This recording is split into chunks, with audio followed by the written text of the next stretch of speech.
کتنے ایک لوگ مستفیض ہوتے ہیں مختلف شعبوں میں؟ ہمارے 42 بڑے ہسپتال ہیں۔ الخدمت رمضان کے مہینے میں تو خاص طور پر صدقات، فطرانے اور باقی لوگوں کے مدد کے ذریعے سے لاکھوں میں لوگ ہیں جن تک ہم پہنچتے ہیں اور یہ کام ہوتا ہے۔ جماعت اسلامی پاکستان کا ایک بہت بڑا ادارہ ہے۔ ہمارا تعلق نظریاتی اعتبار سے جماعت کے ساتھ ہے، لیکن الخدمت ایک انڈیپینڈنٹ NGO ہے۔ آپ کا میزبان ولید احمد فاروقی ایک پاکستان بھر کے بلکہ عالمی شہرت یافتہ ایک فلاحی ادارے الخدمت فاؤنڈیشن پاکستان کے مرکزی صدر محترم جناب محمد عبدالشکور صاحب کے ساتھ آپ کی خدمت میں حاضر ہیں۔ تو سب سے پہلے میں محترم عبدالشکور صاحب آپ سے یہ گزارش کروں گا کہ آپ ہمارے ناظرین کو یہ بتائیں گے کہ الخدمت فاؤنڈیشن جو پاکستان جو ہے یہ زندگی کے کن کن شعبوں میں لوگوں کی فلاح و بہبود کر رہی ہے؟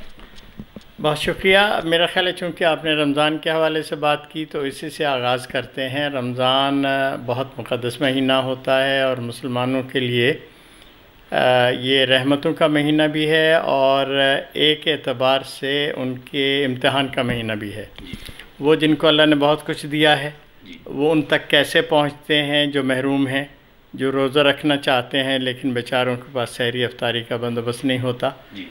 تو الخدمت رمضان کے مہینے میں تو خاص طور پر صدقات، فطرانے اور باقی لوگوں کے مدد کے ذریعے سے ایسے لوگوں تک پہنچتی ہے جو وسائل سے محروم ہیں، اور بڑے پیمانے پہ ہم ان کے ہاں رمضان راشن پیکج دیتے ہیں مختلف ملک کے حصوں میں، اور یہ کام جاری ہے ابھی بھی اور جاری رہے گا انشاءاللہ۔ دوسرا ایک بڑا کام جو اصل میں ہمارا وہ ڈیزاسٹر مینجمنٹ، آفات جب بھی ملک میں آتی ہیں، قدرتی آفات جب آتی ہیں، بعض اوقات مین میڈ آفات بھی، یہ جیسے خدا نخواستہ کوئی دھماکہ ہو گیا، کوئی خودکش حملہ ہو گیا، اس ایک صورت میں تو الخدمت کو یہ اللہ کی طرف سے ایک بہت خاص مہربانی سے یہ فضل حاصل ہے کہ ہمارے پورے ملک میں کوئی کئی ہزار والنٹیئرز ہیں، کوئی تقریباً 32,000 کے لگ بھگ والنٹیئرز ہیں، کراچی سے لے کے گلگت تک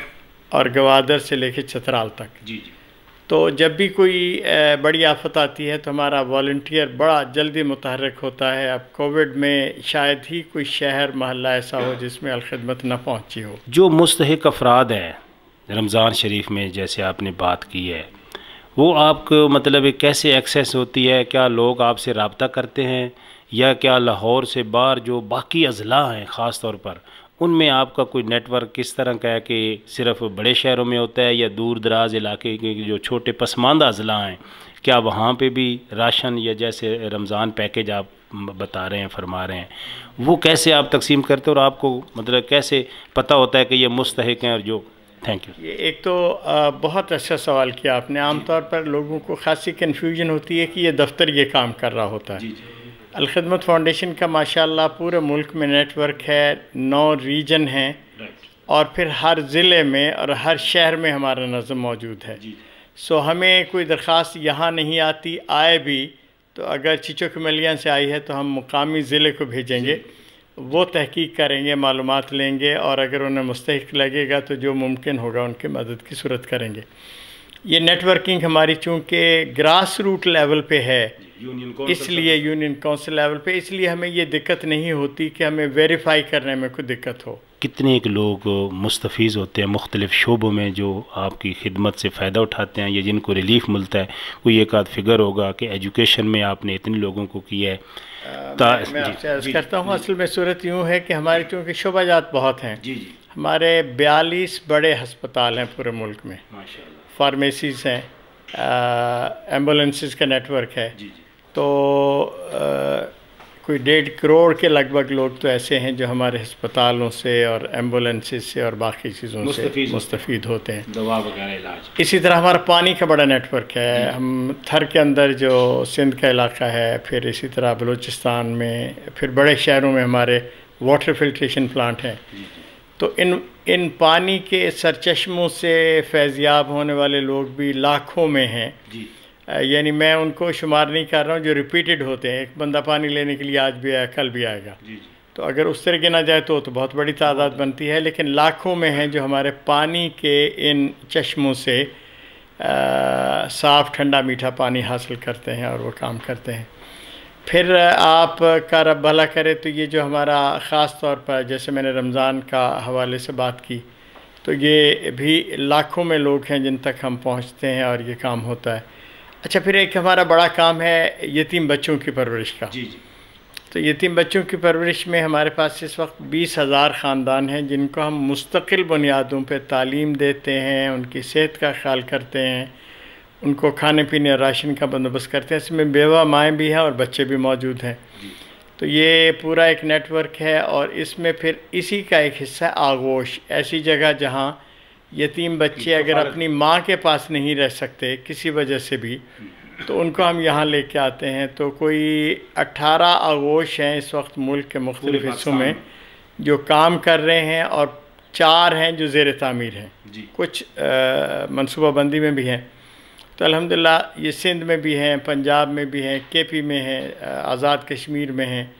صرف جو ہے بلوچستان میں ابھی تعمیر کا منصوبہ بنا رہے ہیں، باقی پورے ملک میں ان کا نیٹ ورک موجود ہے۔ عبدالشکور صاحب، یہ ایک الخدمت فاؤنڈیشن میں تو یہ سمجھتا ہوں کہ جماعت اسلامی پاکستان کا ایک بہت بڑا ادارہ ہے، ذیلی ادارہ جسے ہم کہہ سکتے ہیں۔ تو اس میں جو آپ کے جماعت کے لوگ ہیں یا مختلف ڈونرز ہیں، یا یہ سارا کیسے آپ اکٹھا کرتے ہیں، یہ تھوڑا سا سمجھ لیجئے۔ ایک یہ ہے کہ ہمارا تعلق نظریاتی اعتبار سے جماعت کے ساتھ ہے، لیکن الخدمت ایک انڈیپینڈنٹ این جی او ہے، ذیلی ادارہ نہیں ہے۔ اور ایک این جی او کے طور پر جب یہ ہم کام کرتے ہیں تو پھر ہم ارریسپیکٹو، نہ وہ کسی ایک بندے یا جماعت کے لیے، نہ کسی ایک گروہ یا علاقے کے لیے، تو ہم تو یہ جو خواجہ سرا ہیں ان کی خدمت بھی کرتے ہیں، ہم ہندو کمیونٹی کی ہی خدمت بھی کرتے ہیں۔ ابھی پچھلے دنوں سندھ میں ہم نے ایک بڑا پروگرام کیا دیوالی پہ، اور الحمدللہ ان کو تحائف دیے اور ان کے لیے روزگار کی چیزیں کی، اور ان کو پانی کی سہولتیں دیتے ہیں۔ اس طرح سکھ کمیونٹی ہے، کرسچنز بھائی ہیں ہمارے، تو یہ سارے ہمارے پیش نظر ہوتے ہیں۔ تو ہم جب یہ خدمت کا کام کرتے ہیں تو ایک این جی او کے طور پر اس کے ذہن میں کسی تصور کے بغیر کہ ہم کسی ایک شے کے ساتھ ایسوسیٹڈ ہیں، ہم لوگوں تک پہنچتے ہیں۔ اور یہی سبب ہے کہ پاکستان میں بھی ہر طبقے کا بندہ الخدمت پہ بھروسہ کرتا ہے۔ ہمارا سندھ میں ایک ہسپتال ہے، ابھی کچھ ڈاکٹر آئے ہوئے تھے، ان سے بات ہو رہی تھی تھرپارکر کا، تو اس کے جو ڈونیشنز آتے ہیں اس میں ہندو برادری کے بہت سارے لوگ ہیں جو شامل ہیں۔ سندھ میں 3-4 مقامات پہ انہوں نے ہمیں لینڈ دی کہ آپ یہاں ہمارے لیے کوئی ہسپتال بنا لیں یا کوئی پانی کا بندوبست کر دیں۔ تو یہ کام ہم بالکل اسی عزم اور ارادے سے کرتے ہیں کہ ہمیں انسانوں کی مدد کرنا ہے، اور یہ ہر دکھی بندہ چاہے اس کا بیک گراؤنڈ کوئی بھی ہو اس تک پہنچنا ہے۔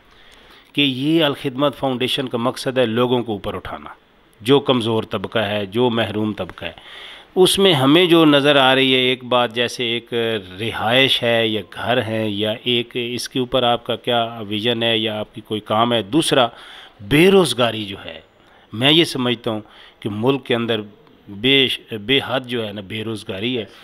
اگر جو ہمارا خاص کر کروڑوں میں نوجوان طبقہ جو ہے، اگر اس کو روزگار مل جائے، سرکاری ہو غیر سرکاری ہو، تو میں یہ سمجھتا ہوں ایک تو نہ صرف ملک ترقی کرے گا، باقی دوسرا یہ ہے کہ ان لوگوں میں بھی خوشحالی آئے گی، ان کے خاندانوں میں۔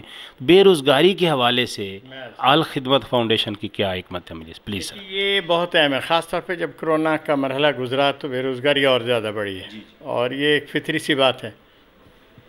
الخدمت کا ہمارا ایک پہلے سے پروگرام ہے مواقعات کے نام سے، اس پہ ہم ہنرمند نوجوان لڑکوں یا لڑکیوں کو، خواتین ہوں مرد ہوں، ان کو ہم قرض حسنہ دیتے ہیں۔ وہ کوئی جانور پال سکتے ہوں، وہ کوئی چھوٹی دکان بنا سکتے ہوں، وہ سلائی کڑھائی کریں، وہ کوئی ورکشاپ بنانا چاہیں، کسی طرح کے بھی کام کرنا چاہیں، تو الخدمت الحمدللہ انہیں لون دیتی ہے۔ یہ لون کسی انٹرسٹ کے بغیر، سود کے بغیر ہوتا ہے، اور وہ آسان قسطوں میں سے دیتے ہیں ہمیں واپس۔ اور اس پروگرام کو ہم نے کووڈ کے بعد زیادہ تیز کیا ہے تاکہ زیادہ سے زیادہ لوگوں تک پہنچ سکیں۔ یہاں لاہور میں رکشے اور بہت ساری اور چیزیں ہم نے تقسیم کی ہیں، کچھ ریڑیاں جس پہ لوگ فروٹ لگا سکیں، کچھ سلائی مشینیں، کچھ اور اس طرح کی بہت ساری چیزیں جو مسلسل ہم کر رہے ہیں۔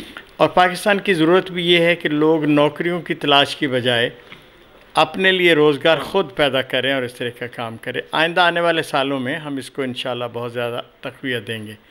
لیکن ایک بات جو میں آپ کے توسط سے ناظرین سے کہنا چاہتا ہوں اور جو بہت اہم ہے وہ یہ ہے کہ ہم جو کام کر رہے ہیں اور بہت ساری اور تنظیمیں بھی اچھا خیر کا کام کر رہی ہیں، یہ وہ کام ہے جو حکومتوں کے کرنے کے ہیں، جن کے لیے بہت بڑے وسائل چاہیے ہوتے ہیں. ہماری لمیٹیشن ہے، ہم 10,000 20,000 50,000 بندوں کو قرض حسنہ دے سکیں گے، اس سے زیادہ آگے جانا مشکل ہوتا ہے.